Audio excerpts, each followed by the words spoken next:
Good evening, my fellow listeners. This is Dice Rice Radio coming to you live from Washington, D.C. I am bringing you the news, opinions, and commentary for you and only for the states, especially to the people. Good evening, my fellow listeners. This is coming to you live to talk about this amateur theatrics that's going on in Capitol Hill with the Kavanaugh hearings. It's truly an amateur theatrics show. It's a dog and pony show, for the love of God. What is going on with America here? I just don't understand. I don't understand why this dog and pony show. Who are these senators trying to impress? Big time donors? Corporations? Nonprofits? Who are they trying to impress? I know they're not trying to impress the American citizen because, they're not. So who are these senators trying to impress? I just don't understand. So, as I have been tweeting, at this SCOTUS nominee pick fight, I'm not standing with the nominee, not standing with ridiculous claimants. I stand with the Constitution. That's who I stand for, ladies and gentlemen. That's who these senators have to stand for, the Constitution. Regardless of who this Kavanaugh person is, if he made these alleged crimes, then that's fine. If not, then if you can prove it, that's fine. But his nomination does not. It's just a dog and pony show. I'm just sick and tired of this crapola, ladies and gentlemen. I'm just sick and tired of this crapola. I really am. So I just don't understand why people keep following these a-holes up there in the U.S. Senate and the Senate Judiciary Committee. I just don't understand it. I just cannot understand it, ladies and gentlemen. I just cannot understand it. So, but anyway, I'm going to take a little break right now, and hopefully I'll be right back with more commentary on this amateur theatrics dog and pony show. I will be right back.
And we're back. That was Eugene Onegin, Peter Yulivchevskovsky. Yes, ladies and gentlemen, Eugene Onegin Polonaise. Well, we're back, ladies and gentlemen. We're back here discussing the interesting topic of judicial confirmation hearings that the United States Senate has, of course, by the Constitution. They have to question the nominee if he's qualified for the seat and confirm him to the Supreme Court. Now, be wise, ladies and gentlemen, that here in States Rights Radio, we neither endorse nor support the nominee or these claimants. We stand for the Constitution and the Constitution only. I want to make that perfectly clear that we neither support nor oppose Kavanaugh or the claimants. We stand for support for the Constitution. That's my main topic. I stand for the Constitution and the Constitution only.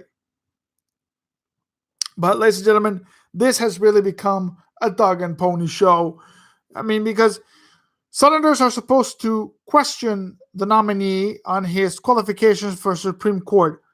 I mean, if he indeed allegedly made a inappropriate pass or form to a young lady, I mean, it's a he said, she said. So I'm not supporting or opposing anybody's, but I'm just saying that there is no concrete evidence. So what does this have to do for his position to the Supreme Court?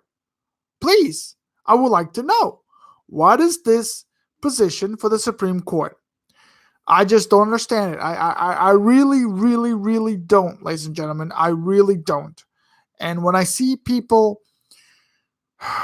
when I see senators behave in such a manner, both Republican and Democrat, the two-party system that's just outdated. It's a dog and pony show. I'm screaming louder than you are. That's what it is. I'm screaming louder than you are. So you're going to scream louder? Well, I'm going to scream the loudest. Or you're going to scream the loudest? Well, I'm going to scream the highest. That's all it is. It's a dog and freaking pony show up there on the hill. You can forget about the good old days of pre-1913. No, ladies and gentlemen, this is no longer pre-1913, where senators had a responsibility by their state. Now they're responsible by whoever, not by their state. So when I see Senator Kamala Harris or Senator Lindsey Graham or Senator Dick Durbin scream their stupid heads off for no apparent reason, it really boggles the mind that if the state legislature was looking at them right now, they would say, we're going to kick them out the next term. I can guarantee you that if we repeal this amendment, the 17th Amendment, the curse of the American Republic, the state legislatures across this great land of ours would probably get them out and put new people in. I can bet you anything that would happen. Maybe not in California. Could be, but we don't know. But I can bet you in South Carolina and Georgia and other states that they do follow the Constitution a little more clearly, they would boot them out if this amendment was not in place. So when these state legislators back in their state see these senators behave like childlike manner, they would say to themselves, you know what, if we had the power, we would kick them out in the next term. But obviously we cannot because of this stupid, cursed 17th Amendment that we need and we must repeal. The 17th Amendment must be repealed to regain our republic, our sense of pride as Americans, our sense of honor to this republic. This amendment must be gone, and we must return that into state sovereignty. So anyway, I'm going to take a little break again. I will be right back to discuss more about the 17th Amendment, those who don't know, and I will return.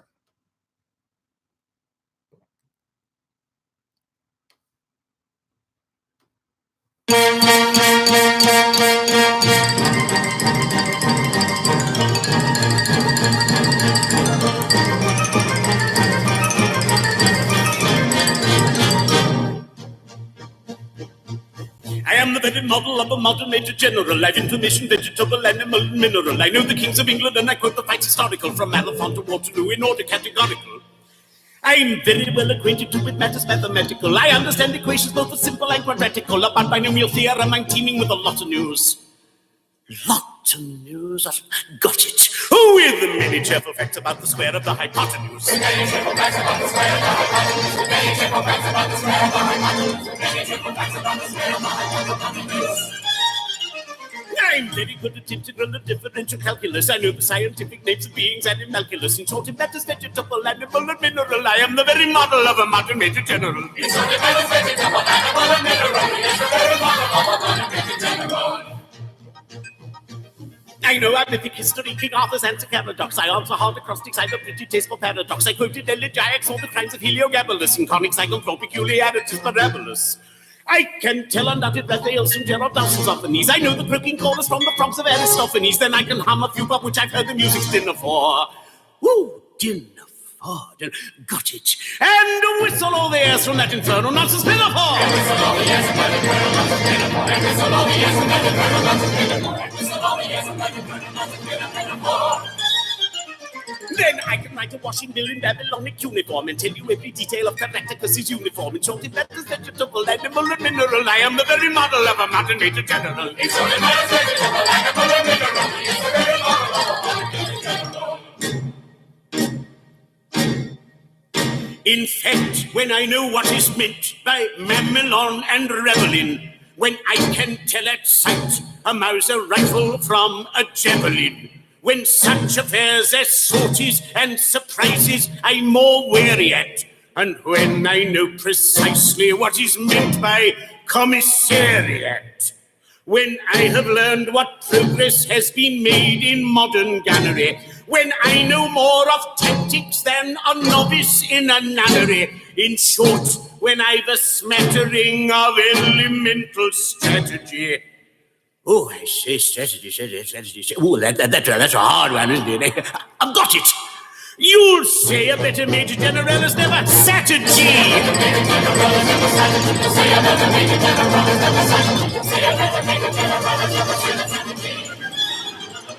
For my military knowledge, though I'm plucky and adventury, has only been brought down to the beginning of the century. But still in matters vegetable, animal, and mineral, I am the very model of a modern Major General.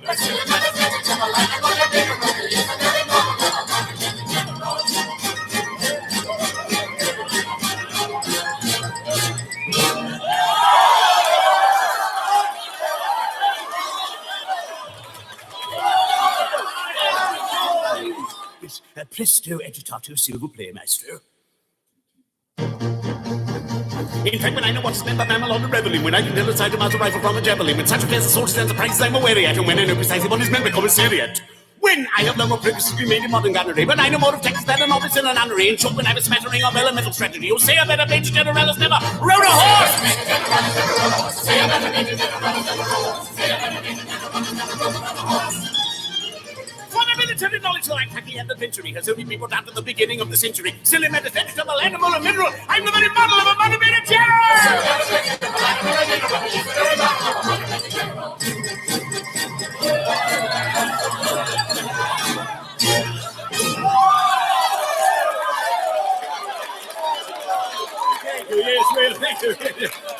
Well, now that I've introduced myself, I should like to know what's going on.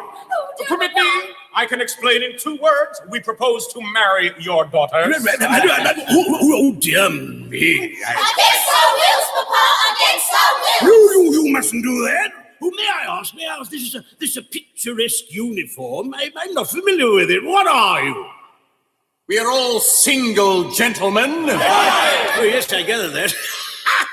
Anything else? No, nothing else. I don't believe him. They are pirates, the famous pirates of Penzance. The Pirates of Penzance. I've often heard of them. All except for this gentleman, who was a pirate once, but is out of his indentures today and means to lead a blameless life evermore. Wait a minute. I object to pirates as sons-in-law. We object to Major Generals as fathers-in-law. But we waive that point. We do not press it. We look over it. An idea. And do you mean to say you would rob me of these, the sole remaining props of my old age, and leave me to go through the remainder of my life unfriended, unprotected, and alone?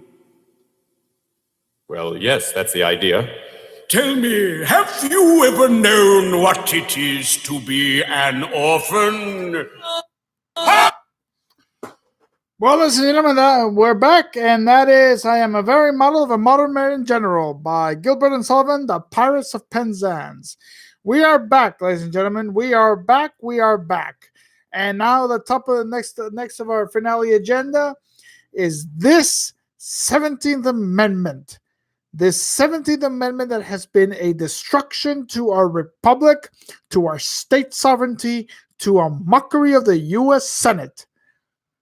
But of course, nobody wants to talk about it. Nobody wants to talk about the 17th Amendment and its destruction. Why? Why doesn't nobody want to talk about the 17th Amendment? They just want to talk about term limits this, term limits that, and that's not the real solution. You cannot limit a person. You cannot limit its citizens to do something because it goes against the Constitution. We don't need term limits. We need repeals. We need that amendment to be absolutely 100% repealed. It was funny that before it was passed, Democrats were against it and Republicans were for it. Isn't it ironic? Democrats were against the 17th Amendment. They didn't like it. Why? Because it lost state sovereignty. Regardless of what state, it loses state sovereignty. It loses the ability for each state to govern itself by itself autonomous, away from the central government. But nobody really wants to understand that. Nobody really wants to understand. But that's really what the 17th Amendment has done. It has shattered our American Republic. I call for everybody out there, if you're not listening, to listen to this broadcast and get out there and get out to repeal this amendment, because the power starts within you and within the state, and it will end this mockery, dog and pony that is going on right now in the U.S. Senate. No more dog and pony show for the love of God. This must end from both parties. I don't want to hear Lindsey Graham scream his panties off, or Kamala Harris her toupee off, her wig off, or Dick Durbin's panties off. I don't want to hear that anymore. I want to hear them represent their state and their state only. I want to hear Lindsey Graham say, I'm gonna support and I'm gonna defend the state of South Carolina. The same thing for Dick Durbin on Illinois, and the same thing for Kamala Harris in California. That's what I want. I want them to start representing their state and not the nation. They are not U.S. senators of the United States. They are U.S. senators of the state of California, Illinois, and South Carolina. So if you're listening out there, start representing your state and your state only. That's all I'm going to say. And to all listeners out there, I want you to get out there and start repealing this amendment, because that's what we need.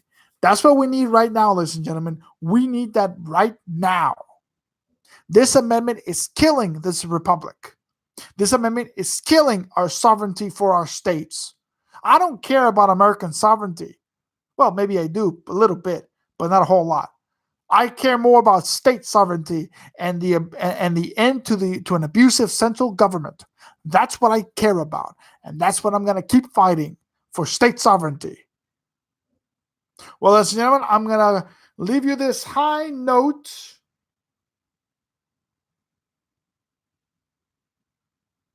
of song.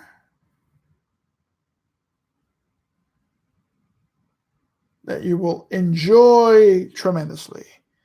Before I sign off, enjoy this last song.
And that was La Gazza Ladra by Rossini and orchestrated by Leonard Bernstein. La Gazza Ladra. Well, ladies and gentlemen, I am going to sign off tonight. But remember, keep up the fight for state sovereignty and for the repeal of the 17th Amendment to end this mockery that we are seeing now. We must end it. And we must repeal. And how we must end it is repeal the 17th Amendment. Get out there to repeal this amendment. Well, ladies and gentlemen, I will bid you good night. For state sovereignty, always. Thank you, and good evening.